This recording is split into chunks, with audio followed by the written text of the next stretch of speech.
ಮಹೇಶ್ ಒಬ್ಬರು ಕಾಟೇರ ಫಿಲಮ್ನ ಪ್ರೇಕ್ಷಕನಾಗಿ ಏನನ್ನ ಎಕ್ಸ್ಪ್ಲೈನ್ ಮಾಡ್ತಾರೆ, ಹಾಗೆ ನಿರ್ದೇಶಕರಾಗಿ ಕಾಟೇರ ಫಿಲಮ್ನ ಯಾವ ರೀತಿ ಎಕ್ಸ್ಪ್ಲೈನ್ ಮಾಡ್ತಾರೆ? ಸರ್, ನಾನು ಒಬ್ಬ ಎಕ್ಸಾಕ್ಟ್ ಆಗಿ ನಿರ್ದೇಶಕನಾಗಿ ಮತ್ತು ಬಿಗ್ ಬಾಸ್ ಅವರ ಅಭಿಮಾನಿಯಾಗಿ ನಾನು ನಿನ್ನೆ ಸುಮಲತಾ ಮೇಡಮ್ ಸಿನಿಮಾ ನೋಡೋಣ ನನಗನ್ಸಿದ್ದು ಸರ್, ಯಾರು ಏನಾರ ತಿಳ್ಕೊಳ್ಳಿ, ನನ್ನ ಮಾತು ಉತ್ಪ್ರೇಕ್ಷೆ ರೂಪವಾಗಿಲ್ಲ. ನಮ್ಮ ಮಾತಲ್ಲಿ ಅತ್ಯದ್ಭುತ ಸರ್. ಕನ್ನಡದ ಸೊಮ್ಯಾಕ್ ಸಿನಿಮಾ ಒಂದು 10 ನಿಮಿಷಕ್ಕೆ ಎಲಿವೇಶನ್ ಅವರ ಅಭಿಮಾನಿಗಳಿಗೆ ಮಾಡಿಕೊಟ್ಟಂಗಿದೆ. ಒಂದು 1983 ಮಾಡುವಂಥದ್ದು ಜೀತ ಪದ್ಧತಿ ಬಗ್ಗೆ ಅತ್ಯದ್ಭುತವಾಗಿ 3 ಅವರಲ್ಲಿ ಅಚ್ಚುಕಟ್ಟಾಗಿ ಸೂಪರಾಗಿ ಹೇಳಿದ್ದಾರೆ. ಕಾಟೇರನ ಇನ್ನೇನು ಸರ್ 12 ಗಂಟೆ ಆಯಿತು, 1, 2, 3 ಗಂಟೆಗೆ ನಾನು ಹೇಳಿದ ಮಾತು ಸತ್ಯ. ಹಾಗೆ ಆಗುತ್ತೆ, ಇಷ್ಟಕ್ಕೆ ಹಾಗೆ ಆಗುತ್ತೆ. ಬಿಗ್ ಬಾಸ್ ಮಾಡಿರುವಂಥ 55 ಸಿನಿಮಾದ ತೂಕನೇ ಒಂದು ಬೇರೆ ಆದರೆ ಕಾಟೇರನೇ ಮತ್ತೊಂದು ತೂಕ ಅಂತ ಹೇಳಕ್ಕೆ ಇಷ್ಟಪಡ್ತೀನಿ. ನಾನೊಬ್ಬ ನಿರ್ದೇಶಕನಾಗಿ ಅವ್ರು ನೋಡಿದಂಗೆ ಅವರೆಲ್ಲ ಸಿನಿಮಾದಲ್ಲೂ ಸೂಪರಾಗಿ ಆ್ಯಕ್ಟ್ ಮಾಡಿದ್ದಾರೆ. ನನ್ನ ಪ್ರೀತಿಯ ರಾಮೌಲಿ ಅದು ಎಕ್ಸ್ಟ್ರಾರ್ನರಿ ಪರ್ಫಾರ್ಮೆನ್ಸ್. ನನ್ನ ಹತ್ರ ಎಕ್ಸ್ಟ್ರಾರ್ನರಿ ಪರ್ಫಾರ್ಮೆನ್ಸ್ ನಾನು ನೋಡಿದ್ದು ಕಾಟೇರದಲ್ಲಿ 2 ರೀತಿಯ ಪಾತ್ರಗಳನ್ನ ಅವರು ಸಖತ್ತಾಗಿ ಮಾಡಿದ್ದಾರೆ. ಒಂದು ಎಂಗೇಜ್ ಆ್ಯಂಡ್ ಓಲ್ಡ್ ಏಜ್ ಮೇಕಪ್ಗಳಲ್ಲಿ ಅವರ ಅಭಿನಯದಲ್ಲಿ ಅಬ್ಬರಿಸಿ ಕೊಟ್ಟಿದ್ದಾರೆ. ನಾನು ಮುಗಿದ ತಕ್ಷಣ ಎಲ್ಲರೂ ಅಲ್ಲಿ ಹಗ್ ಮಾಡ್ಬೇಕಾದ್ರೆ ಹಗ್ ಮಾಡಿ ಹೇಳಿ ಬಂದೇನೆ ಪಾತ್ರನ ಕೊಂದಾಕ್ಬಿಟ್ಟಿದ್ದೀನಿ ಸರ್. ಅಷ್ಟು ಸಖತ್ತಾಗಿ ಆ್ಯಕ್ಟ್ ಮಾಡಿದ್ದಾರೆ. ಹೆಂಗೆ ಗೆಟಪಲ್ಲಿ ಮಾಡೋದು ತುಂಬ ಈಸಿ, ಬಟ್ ಆ ಒಂದು ಏಜ್ ಆಫ್ ಗೆಟಪ್ಪಲ್ಲಿ ಅಷ್ಟೊಂದು rough and tough age of ಗೆಟಪ್ಪಲ್ಲಿ ಮಾಡಿ ನೋಡಿ ನನಗೆ ಖುಷಿ ಆಯಿತು.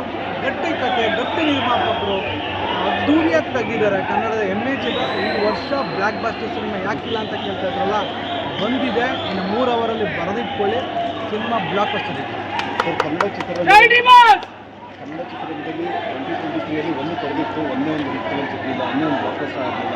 ಸ್ಟಾರ್ಸ್ಗಳು ಯಾರು ಫಿಲಮ್ ಮಾಡ್ತಾರೆ, ದರ್ಶನ್ ಅವರ ಕಾಟೇರ ಚಿತ್ರ ಎಲ್ಲರಿಗೂ ಚಿತ್ರ ಆಗಿ ನಿಲ್ಲುತ್ತೆ ಅಂತ ನಿಮ್ಮ ಖಂಡಿತ ಸರ್, ಖಂಡಿತ. ಒಂದು ಒಳ್ಳೊಳ್ಳೆ ಚಿತ್ರಗಳು ಬಂದಿದೆ, ಬಟ್ ಬ್ಲಾಕ್ ಬಸ್ಟರ್ ಆಗಿಲ್ಲ ಇಂಡಸ್ಟ್ರಿ ಅಷ್ಟೇ.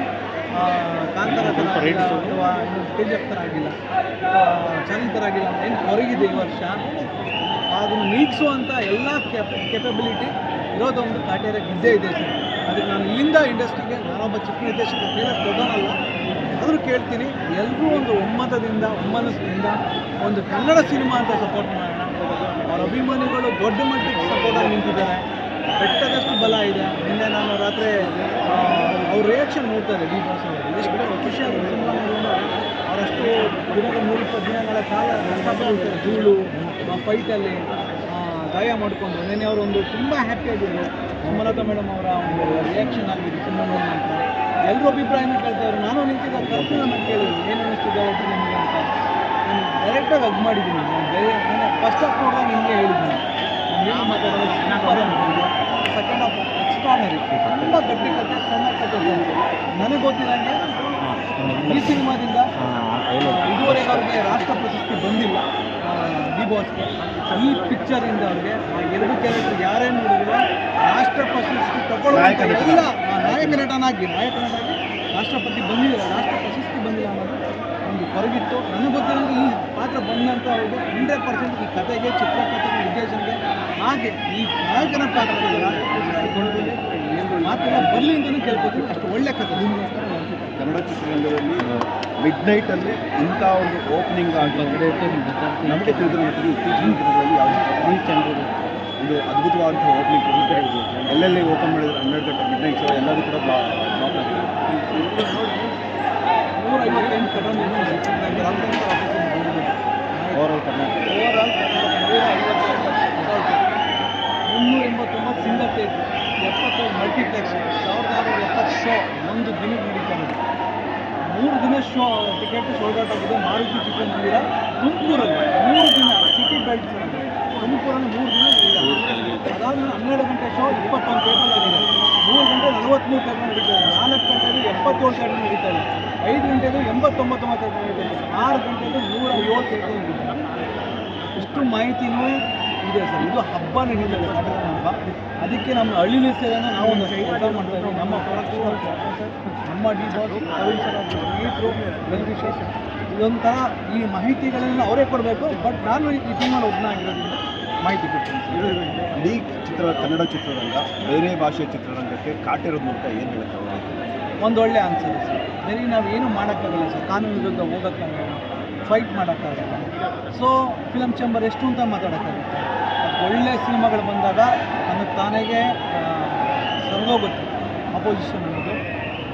ನಮ್ಮ ಡಿ ಬಾಸ್ ಹೇಳಿಲ್ವ ಸರ್, ನಮ್ಮನೇಲಿ ನಾವು ಇರೋಕ್ಕೆ ಯಾವ ಅಪ್ಪಣೆ ಕೇಳಬೇಕಾಗಿದ್ದು ಸರ್, ಮಾತು ಕಾಟೇರ ಮುಖಾಂತರ ದೊಡ್ಡ ಮಟ್ಟಕ್ಕೆ ಆಗಿದೆ. ಈಗ ಹಿಂದಿನ ವಾರಗಳನ್ನು ನೋಡಿದ್ರೆ ಒಳ್ಳೊಳ್ಳೆ ಅದರ್ ಲ್ಯಾಂಗ್ವೇಜ್ ಸಿನಿಮಾ ಬಂದಿದೆ. ಇವತ್ತು 389 ಥಿಯೇಟ್ರ್ ಆಕ್ಯುಪೈ ಮಾಡ್ಕೊಂಡಿದೆ ಅಂತ ಲೆಕ್ಕಕ್ಕಲ್ಲಿ 450 ಚಿಲ್ಲರೆ ಇದೆ ಕರ್ನಾಟಕದಲ್ಲಿ ಸಿಂಗಲ್ ಥಿಯೇಟರ್ ಕೋವಿಡ್ ಆದಮೇಲೆ.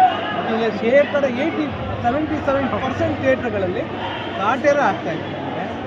ಅದರ್ ಲ್ಯಾಂಗ್ವೇಜ್ ಕಥೆ ಏನಾಗಿದೆ ಇನ್ನೂ ಇಲ್ಲ. ಸಿನಿಮಾ ಥಿಯೇಟರ್ಗಳಲ್ಲಿ ಮಲ್ಟಿಪ್ಲೆಕ್ಸ್ ಆಲ್ ಶೋ 9 ಶೋ ಕೊಟ್ಟಿದ್ದಾರೆ.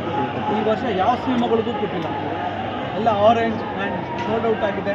ಅತ್ಯದ್ಭುತ ರೆಸ್ಪಾನ್ಸ್ ಬರ್ತಾಯಿದೆ. ಇದೊಂದೋಳು ಬೇರೆ ಏನೇ ಮಾತಾಡೋದು ಸರ್ ತಪ್ಪಾಗುತ್ತೆ. ಅವರು ಸಿನಿಮಾ ಮಾಡಿದ್ದಾರೆ, ಅವರು ದುಡ್ಡು ಹಾಕಿದ್ದಾರೆ. ನಾವು ಸಿನಿಮಾ ಮಾಡಿದ್ರೆ ನಾವು ದುಡ್ಡು ಹಾಕಿದ್ದೀವಿ. ಕಾಂಪಿಟೇಷನ್ ಅಂತ ಬಂದಾಗ ಸ್ನೇಹಿತರು ಕಾಂಪಿಟೇಟ್ರಿ ಅಂತ. ಸೊ ಕಾಟೇರ ಅಂತ ಕನ್ನಡ ಸಿನಿಮಾ ಬಂದಾಗ ಅವತ್ತಿಂದ ಪ್ರಮೋಟ್ ಮಾಡಿದ್ದು ಅಂದರೆ ನಮ್ಮ ಕನ್ನಡ ಸಿನಿಮಾ ಗೆಲ್ಸ್ಕೊಳ ಕೊನೆಗಾರ ಒಂದು ಬ್ಲ್ಯಾಕ್ ಬಸ್ಟರ್ ಬಂದರೆ ನಾವೆಲ್ಲ ಊಟ ಮಾಡ್ಕೊಂಡು ಒಬ್ಬಪ್ಪನ ಹಣದಿಂದ ಇಂಟರ್ಲಿಂಕ್ ಇದೆ. ಅವ್ರಿಗೆ ಒಳ್ಳೇದಾಗಬೇಕು, ನಮ್ಮ ರಾಕೇಶ್ ಸರ್ಗೆ ಒಳ್ಳೇದಾಗಬೇಕು. ಸ್ಟಾರ್ ಸಿನಿಮಾ ತೆಗಿತಾರೆ. ಡಿ ಬಾಸ್ ಅವ್ರಿಗೊಂದು ಎನರ್ಜಿ ಸಿಕ್ಕಿ ಇನ್ನೊಂದಷ್ಟು ಯೋಚನೆ ಮಾಡ್ತಾರೆ. ಈಗ ಇನ್ನೊಂದು 75-80 ಕೋಟಿಲಿ 100 ಕೋಟಿ ಸಿನಿಮಾ ಮಾಡಬೇಕು ಅನ್ನೋ ಯೋಚನೆ ಮಾಡ್ತಾರೆ. ತರುಣ್ ಅಂತ ಡೈರೆಕ್ಟರ್ಗಳು ಇನ್ನೂ ಒಂದಷ್ಟು ಜನ ಹುಡ್ಕೋತಾರೆ ಅನ್ನೋ ನನ್ನೊಂದು ಅಭಿಪ್ರಾಯ. ಇದೆಲ್ಲದ್ರ ಜೊತೆ ಸರ್ ನೋಡ್ತಿರೋಂಥ ಆಡಿಯನ್ಸ್ಗೆ ಒಂದು ಕ್ವೆಶನ್ ಇದ್ದಿದ್ದು, ಮೇನ್ ಥಿಯೇಟ್ರ್ ಬಂದ್ಬಿಟ್ಟು ನರ್ತಕ್ಕೆ ಅಥವಾ ಸಂತೋಷ ಆಗುತ್ತೆ. ಬಟ್ ಎಲ್ಲೋ ಒಂದು ಕಡೆ ದರ್ಶನ್ ಅವರ ಇತ್ತೀಚಿನ ಯಾವುದೋ ಒಂದು ಇಂಟರ್ವ್ಯೂ ನಾವು ನೋಡ್ತಾ ಇರುವಾಗ ಅವರು ಒಂದು ಹೇಳೋದೇನು ಅಂದರೆ ಕಾನೂನಿನ ವಿಷಯದಲ್ಲಿ ಆ ಒಂದು ಥಿಯೇಟ್ರ್ ಇಶ್ಯೂ ಇರೋದ್ರಿಂದ ನಾವು ಅಲ್ಲಿ ಹೋಗಿಲ್ಲ ಅಂತ. ನಿಮ್ಮ ಟೀಮಲ್ಲಿ ಇರೋದ್ರಿಂದ ಆ ವಿಷಯ ನನಗೆ ಗೊತ್ತಿಲ್ಲ ಸರ್. ಡಿ ಬಾಸ್ ಅವರ ನಿಲುವುಗಳು ಅಥವಾ ಅಭಿಪ್ರಾಯಗಳ ಬಗ್ಗೆ ನನಗೆ ಅಷ್ಟು ಮಾಹಿತಿ ಇಲ್ಲ ಸರ್. ನಾವಷ್ಟು ಇನ್ನೂ ಚಿಕ್ಕವರು ಆ ವಿಷಯದಲ್ಲಿ ಅದ್ರ ಬಗ್ಗೆ ಮಾತಾಡೋದು. ಎಲ್ಲವೂ ಒಳ್ಳೆ ಥಿಯೇಟ್ರ್ಗಳು ಅಂತ thank you so much sir. Thank you.